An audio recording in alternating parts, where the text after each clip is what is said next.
Vamos al capítulo número 5. Dice, este es el libro de las generaciones de Adán. El día en que creó Dios al hombre, a semejanza de Dios lo hizo, varón y hembra los creó, y los bendijo y llamó el nombre de ellos Adán, el día que fueron creados. Y vivió Adán 130 años, y engendró un hijo a su semejanza, conforme a su imagen, y llamó su nombre Set. Fueron los días de Adán después de que engendró Set 800 años, y engendró hijos e hijas, y fueron todos los días que vivió Adán 930 años, y murió. Vivió Set 105 años, y engendró a Enos, y vivió Set después de que engendró a Enos 807 años, y engendró hijos e hijas, y fueron todos los días de Set 912 años, y murió. Vivió Enos 90 años y engendró a Cainán. Vivió Enos después que engendró a Cainán 815 años y engendró hijos e hijas. Fueron todos los días de Enos 905 años y murió. Vivió Cainán 70 años y engendró a Mahalaleel. Y vivió Cainán después que engendró a Mahalaleel 840 años y engendró hijos e hijas. Y fueron todos los días de Cainán 910 años y murió. Vivió Mahalaleel 65 años y engendró a Jared. Y vivió Mahalaleel después que engendró a Jared 830 años y engendró hijos e hijas. Y fueron todos los días de Mahalaleel 890 años, 95 años y murió.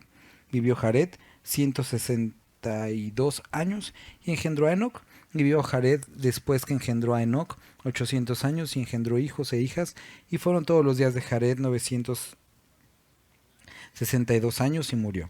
Vivió Enoc 65 años y engendró a Matusalén. Y caminó Enoc con Dios después que engendró a Matusalén 300 años y engendró hijos e hijas. Y fueron todos los días de Enoc 365 años. Caminó pues Enoc con Dios y desapareció porque le llevó Dios. Vivió Matusalén 187 años y engendró a Lamec. Y vivió Matusalén después que engendró a Lamec 782 años y engendró hijos e hijas.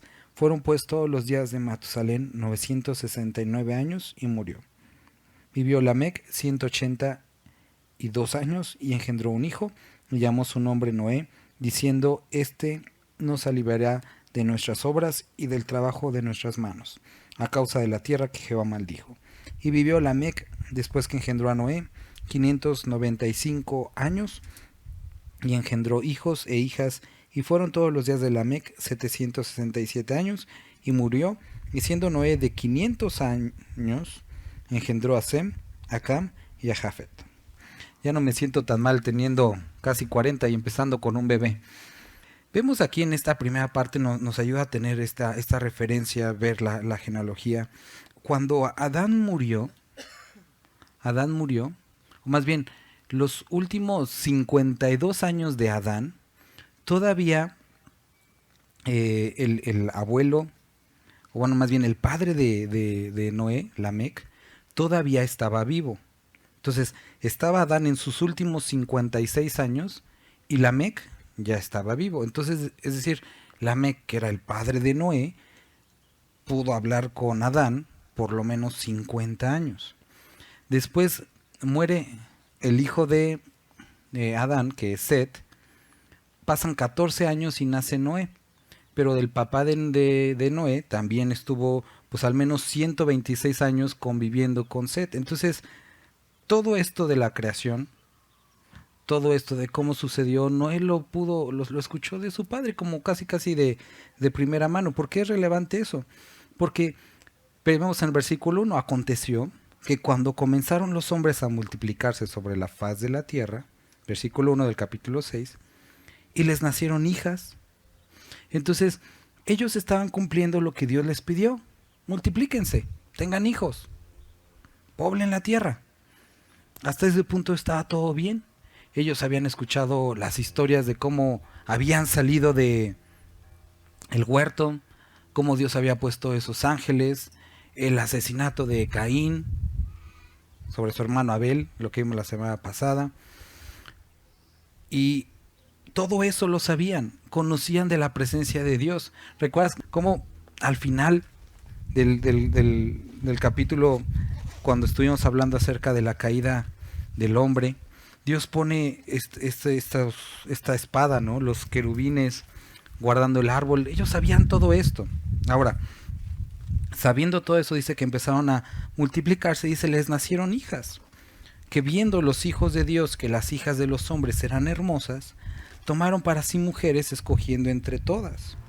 Y dijo Jehová: no contenderá mi espíritu con el hombre para siempre, porque ciertamente él es carne, mas serán sus días 120 años.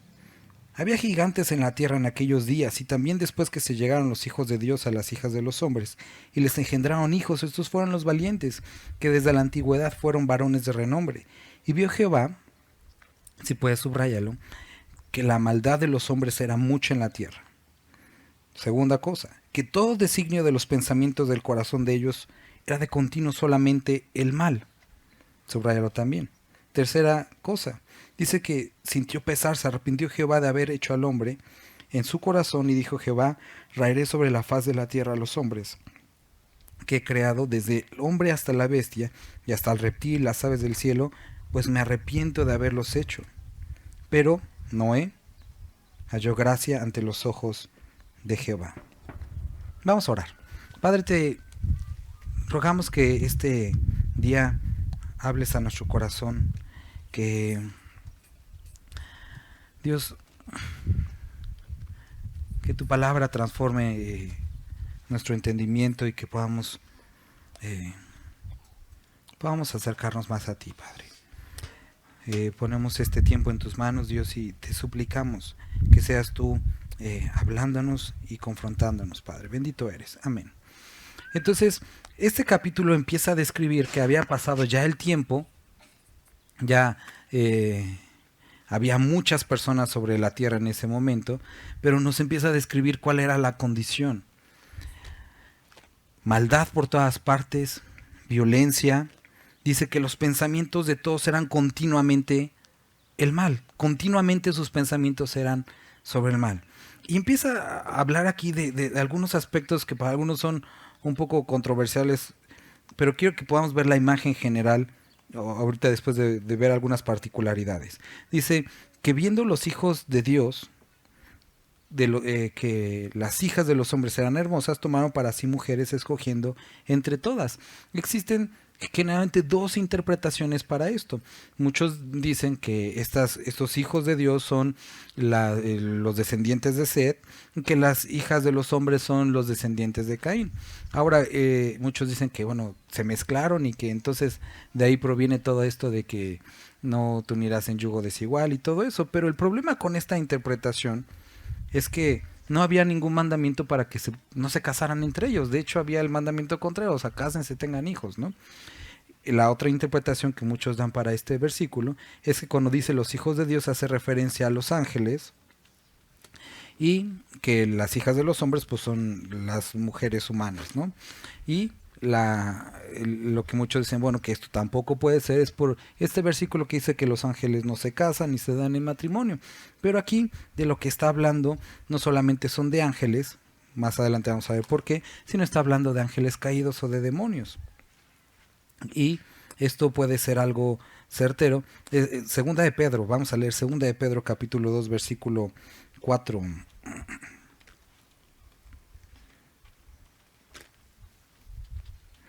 Dice Segunda de Pedro 2:4: porque si Dios no perdonó a los ángeles que pecaron, sino que arrojándolos al infierno los entregó a prisiones de oscuridad para ser reservados al juicio. Vamos a leer Judas también en versículo 6. Judas versículo 6.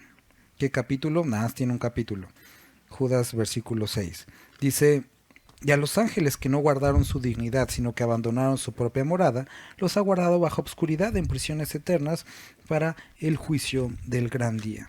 Entonces la palabra describe a cierto tipo de ángeles o de demonios que hicieron algo en particular, que no guardaron su dignidad o la condición que tenían, sino que dice que abandonaron su propia morada, y dice que Dios los encarceló para que no siguieran haciendo eso. Ahora no está hablando de todos los ángeles, de todos los demonios, porque sabemos, y la palabra nos dice que nuestra lucha actualmente no es contra carne y sangre, sino contra principados y potestades en los lugares espirituales. Por lo tanto, sigue habiendo demonios, pero hay ciertos tipos de demonios que por alguna razón, que puede ser la que nos está describiendo aquí Génesis capítulo 6, Dios los guardó en esas prisiones y los reservó para el juicio.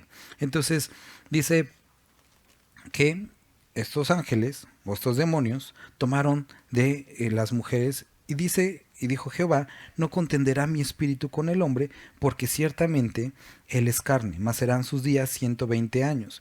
No está describiendo que la cantidad de años que iba a vivir el hombre eran únicamente 120 años, sino que a partir de esta declaración a cuando él emitía juicio iban a pasar 120 años, ¿sale? Había gigantes en la tierra en aquellos días, es la palabra hebrea nefilim, que quiere decir caídos. Eso es lo que significa literalmente, había caídos en la tierra en aquellos días.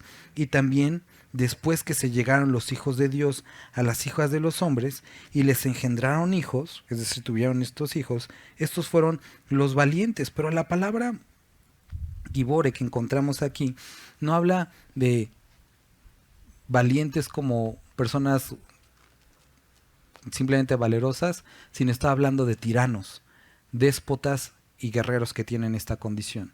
Entonces dice que estos, el producto de esta combinación, fueron estos hombres tiranos, déspotas, guerreros, que fueron estos hombres que desde la antigüedad se hicieron de un nombre. Ahora, lo que está aquí describiendo, sea que sea lo primero o sea lo que sea lo segundo, la combinación de esta maldad con el hombre produjo, o el resultado fue, más maldad. Hombres envanecidos, déspotas, tiranos, que conquistaron la tierra y que se hicieron de un renombre entre las diferentes sociedades. Eso es exactamente a lo que quiere llegar la palabra. Está describiendo la condición de caída en la humanidad en ese tiempo. Ahora, queridos hermanos, veamos esto. Estamos hablando de cómo venían de un fracaso. Leímos la semana pasada de Caín y Abel. Vimos cómo a través de Set empezaron a adorar los hombres a Dios, pero vimos que el pecado presente en la vida de los hombres va trastornando y va haciéndolo todo cada vez peor, hasta llegar a este punto en el que Dios dice, hay demasiada maldad, hay demasiada violencia, todos los pensamientos que tienen, todos son para maldad. O sea, ya no hay ni siquiera el deseo de buscar a Dios. Todos sus pensamientos eran para maldad, es lo que está describiendo aquí, ¿sale? Entonces dice que vio Jehová la maldad de los hombres, que era mucha, y que todos los designios de su corazón era de continuo solamente el mal. Había sucedido esto, que muchos teólogos hablan acerca o tratan de insinuar o hablar acerca del plan de Satanás de corromper a la humanidad. Y dice, entonces Dios dijo, voy a raer sobre la faz de la tierra a los hombres que he creado, desde el hombre hasta la bestia, y hasta el reptil y las aves del cielo, pues me arrepiento de haberlos hecho, pero, dice versículo 8, no he hallado gracia ante los ojos de Jehová. Vamos a leer Hebreos, capítulo 11. En el versículo 5 dice, por la fe Enoc fue traspuesto para no ver muerte, y no fue hallado porque lo traspuso Dios. Y antes que fuese traspuesto tuvo testimonio de haber agradado a Dios. Pero sin fe es imposible agradar a Dios, porque es necesario que el que se acerca a Dios crea que le hay, y que es galardonador de los que le buscan. Por la fe, Noé, cuando fue advertido por Dios acerca de cosas que aún no se veían, con temor preparó el arca, en que su casa se salvase, y por esa fe condenó al mundo, y fue hecho heredero de la justicia que viene por la fe. Versículo 9 del capítulo que estamos leyendo, del 6, dice, estas son las generaciones de Noé. Varón justo, era perfecto en sus generaciones. Con Dios caminó Noé, y engendró Noé 3 hijos, a Sem, a Cam y a Jafet. Y se corrompió la tierra delante de Dios, y estaba la tierra llena de violencia, y miró Dios la tierra, y he aquí estaba corrompida, porque toda carne se había corrompido su camino sobre la tierra. Dijo pues Dios a Noé, he decidido el fin de todo ser, porque la tierra está llena de violencia a causa de ellos, y he aquí que yo los destruiré con la tierra. Entonces, Ve la imagen. Vemos las generaciones de Adán, los hijos de Adán, a través de Set, llega hasta Noé. Nos habla de un hombre como Enoc, que tuvo testimonio de haber agradado a Dios, haber caminado con Dios, y dice que fue llevado. Después vemos a Noé, que dice que también era un varón justo, que era perfecto de Dios, y dice que con Dios caminó Noé. Y estaba viviendo en medio de una sociedad, de una nación, de un grupo de personas totalmente corruptas, totalmente alejadas de Dios. Aunado a eso, vemos la influencia satánica, demoníaca, que incluso se había mezclado con las personas, haciendo mucho más difícil el vivir justo en medio de esa época. Pasando todo eso, vemos que también está determinado el juicio de Dios sobre esta tierra. Pero aquí dice algo muy importante. Miró Dios la tierra, y aquí que estaba corrompida, porque toda carne había, y cuando dice había es que lo decidieron, lo hicieron ellos, corrompido su camino sobre la tierra. Querido hermano, nosotros vemos que este capítulo nos habla del deseo de Dios, los ojos de Jehová. Lo hemos citado este versículo muchísimas veces. Segunda de Crónicas, los ojos de Jehová están sobre la tierra. Él no está viendo con la intención de destruir. Él no está viendo con la intención de a ver en qué momento cae para darle la estocada final.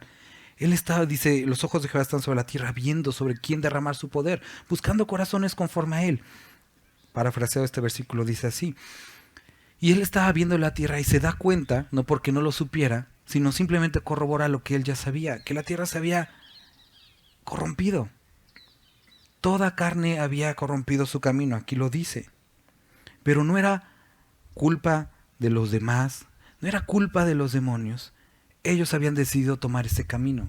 Así como Adán y Eva, en lugar de arrepentirse, así como Caín, en lugar de arrepentirse, decidieron, me alejaré de tu presencia.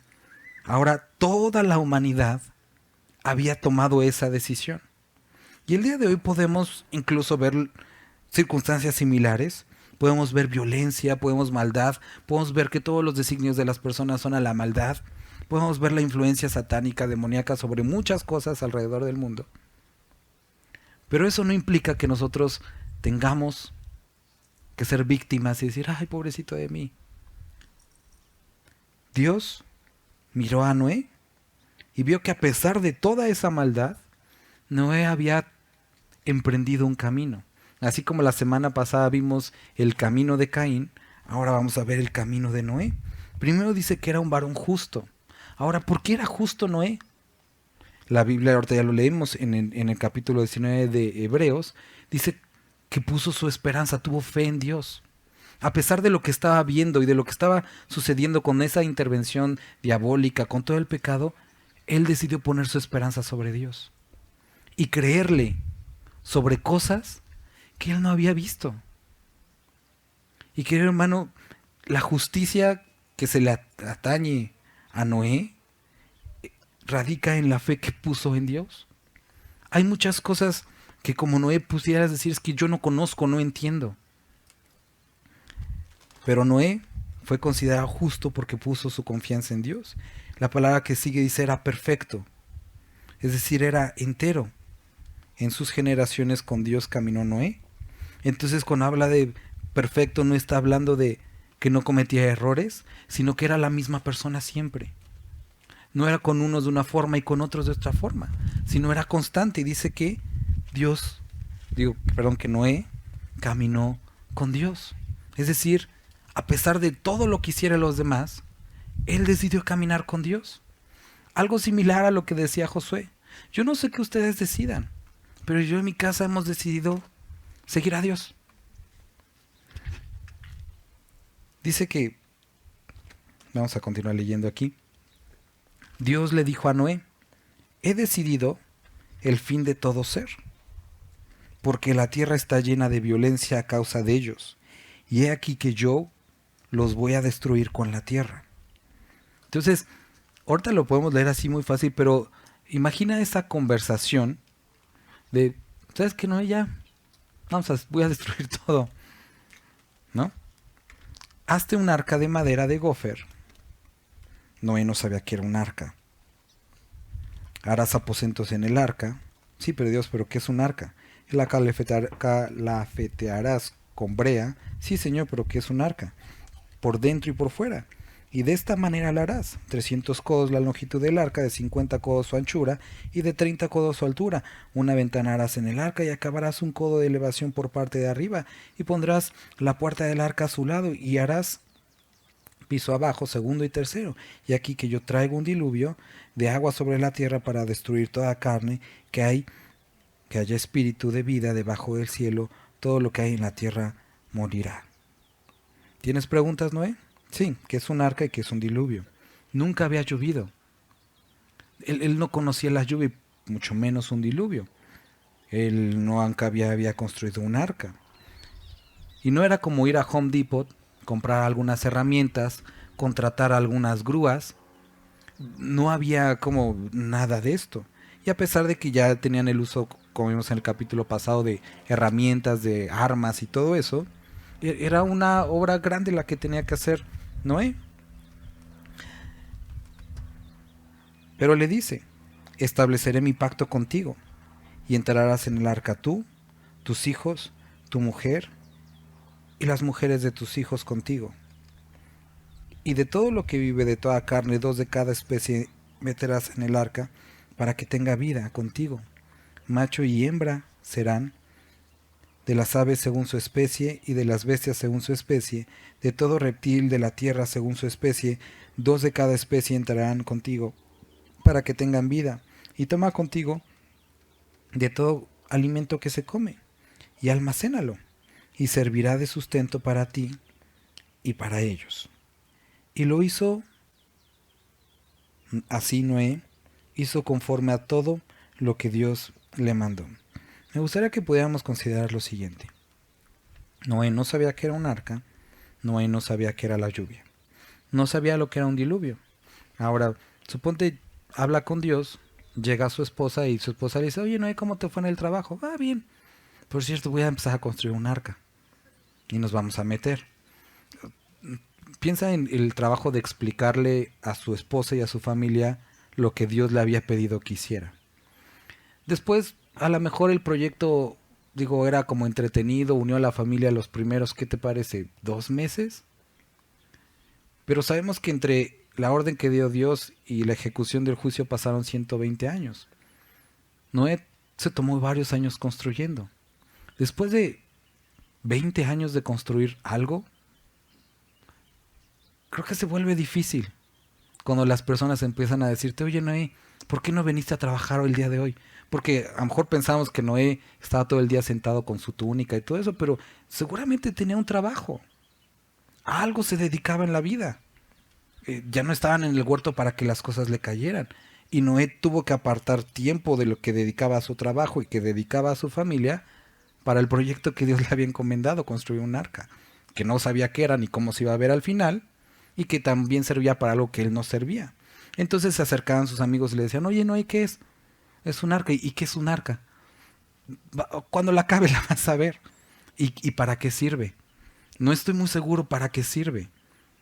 Pero va a haber un diluvio, que es un diluvio, una forma con la que Dios va a destruir la tierra. ¿Por qué la va a destruir? Porque hemos pecado. ¿Quién te dice que es pecado lo que es pecado? Si todos lo hacen, todo está bien. Eso no es cierto. Dios no va a destruir. Dios no va a venir con juicio. El que ha perdido juicio eres tú. Noé estaba lidiando con toda esta circunstancia. Vuelvo a repetir, posiblemente lo vemos así como el personaje como bonito, así con su arco iris y todo eso, pero tenía familia, tenía trabajo, tenían que comer, y había apartado todo eso para hacer esto que Dios le había pedido. Noé, dice la palabra, Nuevo Testamento, cuando Jesús habla a sus discípulos, dice que el final de los tiempos van a ser como los días de Noé. Ahora piensa en todo eso. Noé fue un hombre que vivió al final de sus tiempos, porque después de eso Dios destruyó la tierra. De la misma manera Dios nos ha permitido vivir al final de los tiempos. Igual tenemos trabajo como lo tenía Noé. Igual tenemos familia, aspiraciones, sueños, una hipoteca que pagar, yo qué sé. Pero Dios nos ha encomendado algo. En ese caso era la salvación de su familia. Ahora, por el sacrificio que él hizo, nos ha encomendado el ministerio de la reconciliación que dice el libro de Corintios. Vayan y digan a la gente, reconcílense con Dios. Y hay la posibilidad de rescate. Dios ha determinado terminar de la misma forma con el pecado. Lo hizo a través de su Hijo en la cruz. Pero es necesario que las personas escuchen y acepten a Cristo. Y así como Noé, podríamos poner muchos pretextos y decir, es que tengo cosas que hacer, Dios. Pero así como Dios cumplió con Noé, también el día viene en el que Él nos tomará, en el que Él traerá juicio a esta tierra. Y mientras estamos aquí, nos ha sido encomendada una tarea. Hermanos, no lo veas como una persona que no tenía nada que hacer, al igual que como tú tenía muchas cosas que hacer. Pero la justicia de Noé que se describe aquí fue porque le creyó a Dios. Hebreos capítulo 11, versículo 6 dice que sin fe es imposible agradar a Dios. Donde el que cree, donde el que se acerca a Dios, tiene que creer que le hay. Es decir, que Él es todo lo que Él dice hacer y que todo lo que dice es verdad. Los que creemos en Dios tenemos que creer todo lo que Él dice. Dice, mas estableceré mi pacto contigo. Cientos de años adelante se dijo, de tal manera amó Dios al mundo, que ha dado a su Hijo unigénito, para que todo aquel que en Él cree no se pierda, mas tenga vida eterna. Y entonces dice, y Noé hizo conforme a todo lo que Dios le mandó. Noé creyó a Dios. Y la pregunta para nosotros es si nosotros estamos creyendo todo lo que Dios ha dicho. Quiero leerte, Pedro. Primera de Pedro. Pedro, a lo mejor de los apóstoles, no era el más versado, pero este comienzo, la forma en la que empieza es hermosa. Dice, Pedro, apóstol de Jesucristo, a los expatriados de la dispersión del Ponto, de Galacia, Capadocia, Asia y Bitinia, elegidos según la presencia de Dios, Padre, en santificación del Espíritu, para obedecer y ser rociados con la sangre de Jesucristo. Gracia y paz os sean multiplicadas. Bendito el Dios y Padre de nuestro Señor Jesucristo, que según su grande misericordia nos hizo renacer para una esperanza viva, por la resurrección de Jesucristo de los muertos, para una herencia incorruptible, incontaminada, inmarcesible, reservada en los cielos para vosotros, que sois guardados por el poder de Dios mediante la fe, para alcanzar la salvación que está preparada para ser manifestada en el tiempo postrero. Pedro está escribiendo a todos aquellos que habían sido expatriados, a todos que habían salido de donde ellos vivían. Y lo interesante del grupo de aquí de la congregación es que muchos de los que estamos aquí no somos de aquí. Son pocos los que son de aquí. Y Pedro escribe a un grupo de personas iguales. Dicen, a todos ustedes los corrieron de donde andaban antes. Y muchos de aquí también son corridos de otras partes. Dice, y les dice, ustedes que tienen esta añoranza, pero no una añoranza de donde salieron, sino una añoranza de una tierra celestial, una que no conocen, pero que aún así su espíritu añora, como si hubieran estado ya ahí. Y dice, a ustedes que les ha sido preparada una herencia incorruptible, incontaminada, inmarcesible. Dice, a ustedes les escribo. Y es una forma hermosa porque habían sido corridos de diferentes lugares. Le dice, pero yo sé que se siente estar fuera de tu lugar, de cantar, que lejos estoy de la tierra donde he nacido. Pero dice, pero realmente quiero decirles que lo que ustedes extrañan no es una patria terrenal, sino tienen una aspiración a algo más. Su espíritu desea eso que está reservado para nosotros. Vuelvo a leerlo aquí, una herencia incorruptible, incontaminada e inmarcesible, reservada en los cielos para vosotros, que sois guardados por el poder de Dios mediante la fe para alcanzar la salvación que está preparada para ser manifestada en el tiempo postrero. Pedro está lidiando con un problema que sucedía con la iglesia en ese tiempo, y es que, por ejemplo, nosotros vemos en los evangelios cómo la fe en los evangelios apunta hacia la persona de Cristo Jesús. Más adelante nosotros vemos las cartas de Pablo y está diciendo que la fe que está en Cristo Jesús no solamente es algo teórico, dice que tiene que haber una evidencia de nuestra fe. Pablo les dice, ya no es por las genealogías, ya no es porque son judíos, ahora es a través de Cristo Jesús. Cuando llega a Santiago dice, sí, pero esa fe debe de tener obras. Pedro está hablando de una fe que viene, que se va a recibir. Es lo mismo que vemos en Hebreos, ¿no? Que es pues la fe, la certeza de lo que se espera, la convicción de lo que no se ve. Y después nosotros también vemos en otra parte de la Escritura, sí, también es lo que se espera, pero al mismo tiempo, la vida eterna es que te conozcan a ti. Es algo que ya tenemos, es algo que ya podemos disfrutar. Y dice, sois guardados por el poder de Dios mediante la fe para alcanzar la salvación que está preparada para ser manifestada en el tiempo postrero. Noé había escuchado todas estas historias de lo que había sucedido, pero vemos que cuando nace Noé, tenían ellos como algo, una sensación, una idea de que la vida de Noé iba a cambiar algo. Y así fue. A través de Noé su familia fue salvada, porque había un plan de Dios de extender su gracia sobre la humanidad. No eliminarla completamente, sino extender su gracia. Y sabes, querido hermano, Dios ha extendido su gracia sobre nosotros. Ese versículo de Jeremías me gusta mucho. Con amor eterno te he amado, por lo tanto, he prolongado mi misericordia. Y esto mismo es verdad para cada uno de nosotros. Nos ha amado con amor eterno. Y así como salvó a la familia de Noé, nos ha salvado a nosotros. Nosotros vamos a ver toda la destrucción de la tierra. Ahorita en estos capítulos la próxima semana. Y ellos van a bajar y van a ver algo totalmente distinto. Ahora, lo que añoran o lo que deberían de añorar no es esa idea del pasado, sino es eso a dónde vamos. ¿Sabes? Eso fue de los errores del pueblo de Israel cuando nos salieron de Egipto. ¿Te acuerdas cómo decían? Es que extrañamos la carne, las cebollas, las ollas. Pero Dios los estaba alimentando. Queridos hermanos, la esperanza y lo que realmente desea nuestro espíritu no es eso de donde salimos, sino es a donde vamos. Esa esperanza que describe aquí. Y es lo que estaba tratando Dios a través de este capítulo, describir lo horrible de donde Dios iba a sacar a Noé. Y ese es exactamente lo mismo de donde nos sacó. Estábamos muertos, como dice la palabra, en nuestros pecados, en nuestros delitos. Todo pensamiento de nosotros era para el mal. No hay quien busque a Dios. Todos se descarriaron como ovejas.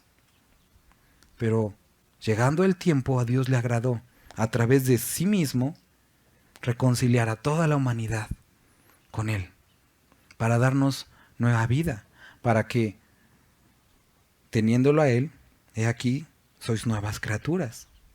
Todas las cosas viejas pasaron, y ahora todas son hechas nuevas, y para que puedan tener la aspiración de algo completamente nuevo. Y queridos hermanos, a pesar de la influencia demoníaca, a pesar de lo corrupto del mundo, a pesar de las burlas, de las críticas, nosotros debemos de perseverar en esto que Dios nos ha puesto delante de nosotros, en esa gracia que nos ha sido extendida. Caminando, y quiero que volvamos a leer nuevamente Hebreos, caminando con toda esta nube de testigos, capítulo 12.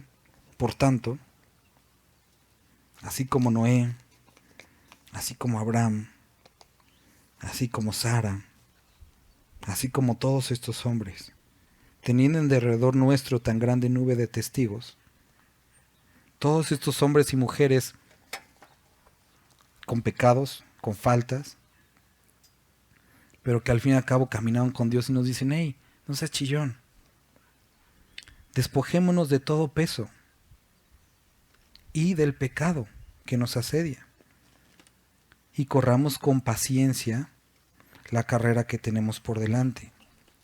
En el caso de Noé, era construir algo que no entendía y no sabía muy bien cómo hacer, y no sabía para qué funcionaría. Pero dice, corramos con paciencia la carrera que tenemos por delante. Y en nuestro caso, ahorita leíamos en la mañana en Corintios, dice en 1 Corintios capítulo 2, el fundamento ha sido puesto. Mirad bien cómo sobreedifica cada uno de ustedes. Cada uno tenemos que sobreedificar sobre este fundamento que es Cristo, es decir, está hablando de nuestra vida, de nuestro servicio a Dios. Pero ¿cómo lo vamos a hacer? Versículo 2. Puestos los ojos en Jesús, el autor y consumador de la fe, el cual, por el gozo puesto delante de él, sufrió la cruz, menospreciando el oprobio, y se sentó a la diestra del trono de Dios. Considerad aquel que sufrió tal contradicción de pecadores contra sí mismo, para que vuestro ánimo no se canse hasta desmayar. Y Dios sabe, y cuando estaba inspirando esto, que iba a haber momentos difíciles como los que vimos en Efesios. Que nos armemos de toda la armadura de Dios para que cuando venga el día malo, que ha de venir, podamos estar firmes. Porque, dice, aún no habéis resistido hasta la sangre, combatiendo contra el pecado. No hemos llegado a este punto, ninguno de los que estamos aquí. Y habéis ya olvidado la exhortación que como a hijos se os dirige diciendo, Hijo mío, no menosprecies la disciplina del Señor, ni desmayes cuando eres reprendido por Él, porque el Señor al que ama disciplina, y azota a todo aquel que recibe por hijo. Si soportáis la disciplina, Dios os trata como hijos, porque ¿qué hijo aquel a quien el Padre, ¿qué hijo es aquel a quien el Padre no disciplina? Pero si se os deja sin disciplina, de la cual todos han sido partícipes, entonces sois bastardos y no hijos. Por otra parte, tuvimos a nuestros padres terrenales que nos disciplinaban y los venerábamos. ¿Por qué no obedeceremos mucho mejor al Padre de los Espíritus y viviremos? Y aquellos, ciertamente, por pocos días nos disciplinaban, como a ellos les parecía, pero para lo que nos es provechoso, para que participemos de su santidad. Es verdad que ninguna disciplina al presente parece ser causa de gozo, sino de tristeza, pero después da fruto apacible de justicia a los que en ella han sido ejercitados. Entonces, así como veamos de estos expatriados que describe que escribe Pedro, de esta dificultad que atravesó Noé, dice versículo 12 de este capítulo 12, por lo cual levantad las manos caídas. Si el día de hoy te sientes de esta forma, levantad las manos caídas y las rodillas paralizadas. Haced sendas derechas para vuestros pies, para que lo cojo no se salga del camino, sino que sea sanado. Seguid la paz con todos y la santidad sin la cual nadie verá al Señor. Mirad bien, no sea que alguno deje de alcanzar la gracia de Dios, que brotando alguna raíz de amargura os estorbe y por ella muchos sean contaminados. No sea que haya algún fornicario profano como Esaú, que por una sola comida vendió su primogenitura, porque ya sabéis que aún después deseando heredar la bendición fue desechado y no hubo oportunidad para arrepentimiento, aunque la procuró con lágrimas. Versículo 18. Y con esta porción vamos a acabar. Recuerden, no os habéis acercado al monte que se podía palpar, que ardía en fuego, a la oscuridad, a las tinieblas y a la tempestad, al sonido de la trompeta y a la voz que hablaba, la cual los que la oyeron rogaron que no se les hablase más, porque no podían soportar lo que se ordenaba. Si aún una bestia tocara el monte será apedreada o pasada con dardos, recuerdas en Éxodo, ¿no? Y tan terrible era lo que se veía que Moisés dijo, estoy espantado y temblando. No nos acercamos a ese monte, sino que nos habíamos acercado al monte de Sión, a la ciudad del Dios vivo, Jerusalén la celestial, a la compañía de muchos millares de ángeles, y a la congregación de los primogénitos que están inscritos en el cielo, a Dios, el juez de todos los espíritus de los justos, hechos perfectos.